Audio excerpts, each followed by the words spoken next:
This is a reading from the poem of the Man God by Maria Valtorta, Volume 2, Episode 148. Jesus visits the Baptist near Ennon,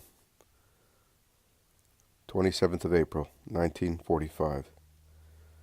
It is a clear, moonlit night, so clear that the ground appears in all its details, and the fields covered with corn, which has just come up, look like green, silver, plush carpets, on which the country paths seem dark stripes, watched over by the tree trunks that are white on the moonlit side, and completely dark on the other. Jesus is walking steadfast and alone. He proceeds very fast along his way until he reaches a stream that is flowing down, gurgling towards the plain in a northeast direction. He goes upstream as far as a lonely spot near a woody slope. He moves to one side, climbs up a steep path, and arrives at a natural cave on the side of the hill. He goes in and bends over a body that is lying on the ground and can be seen only indistinctly in the moonlight, which shines on the path outside, but does not illuminate the cave. He calls him, "John." The man awakes and sits up, still drowsy, but he soon realizes who is calling him and jumps to his feet, then prostrates himself, saying, "How is it that my Lord came to me?" "To make your heart and mine happy. You wanted me, John. Here I am. Get up. Let us go out into the moonlight and sit and talk on the rock near the grotto." John obeys, gets up, and goes out. But when Jesus sits down, he kneels down in front of Christ. He is wearing a sheepskin, which hardly covers his very lean body, and he pushes back his long, disheveled hair, which had fallen over his eyes, to see the Son of God better. The contrast between them is very strong. Jesus is pale and fair-haired. His hair is soft and tidy, and his beard is trimmed round the lower part of his face. John is like a bush of very dark hair, in which two deep-set eyes can be seen, two feverish eyes, I would say, as they shine so much in their jet-black setting. "I have come to thank you. You have fulfilled, and are fulfilling with the perfection of grace within you, your mission as my precursor. When the hour comes, you will enter heaven beside me, because you will have deserved everything from God, and in the expectation you will already be in the peace of the Lord, my beloved friend. I will enter peace very soon, my Master and God. Bless your servant to strengthen him for his last trial. I am aware it is now near, that there is still one witness I have to bear, the witness of my blood. And you are aware that more than I am, that my hour is about to arrive. The merciful bounty of your divine heart has brought you here to fortify the last martyr of Israel and the first of the new era. Tell me only one thing. Will I have to wait long for your coming?" "No, John, not much longer than the time that elapsed between your birth and mine."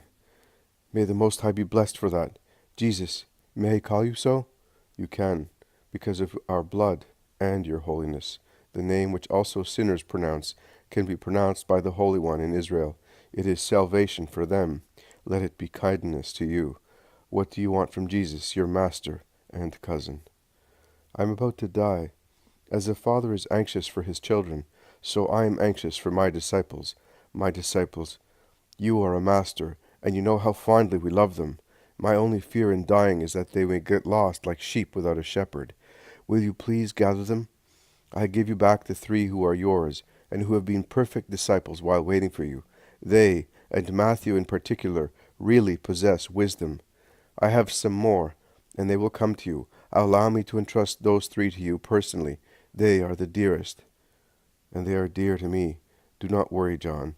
They shall not perish, neither those 3 nor the other true disciples of yours. I will collect your inheritance and look after it as the dearest treasure received from the perfect friend and servant of the Lord." John prostrates himself to the ground, and what seems impossible in such an austere personage, he bursts into tears, sobbing out of spiritual joy. Jesus lays a hand on his head. "Your joyful and humble tears are in unison with a song of long ago, at the sound of which your little heart leapt out of joy.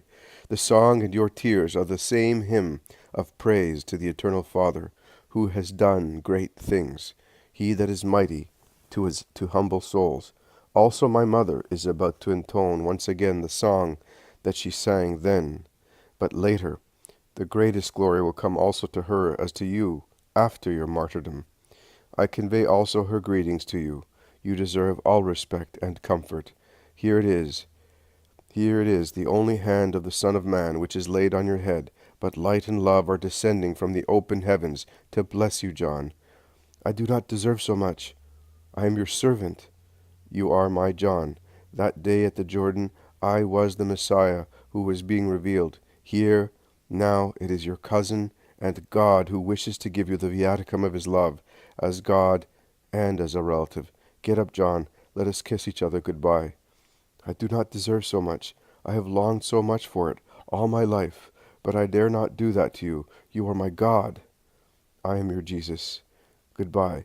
My soul will be near yours until peace comes. Live and die in peace for the sake of your disciples. That is all I can give you for the time being. But in heaven I will give you 100-fold, because you have found grace in the eyes of God. Jesus has lifted him and embraced him, kissing him on his cheeks and being kissed by him. Then John kneels once again, and Jesus lays both hands on his head and prays with his eyes turned to heaven. He seems to be consecrating him. He is impressive. They are silent for some time. Then Jesus takes his leave with his kind salutation, "May peace be always with you," and he resumes the same road as before.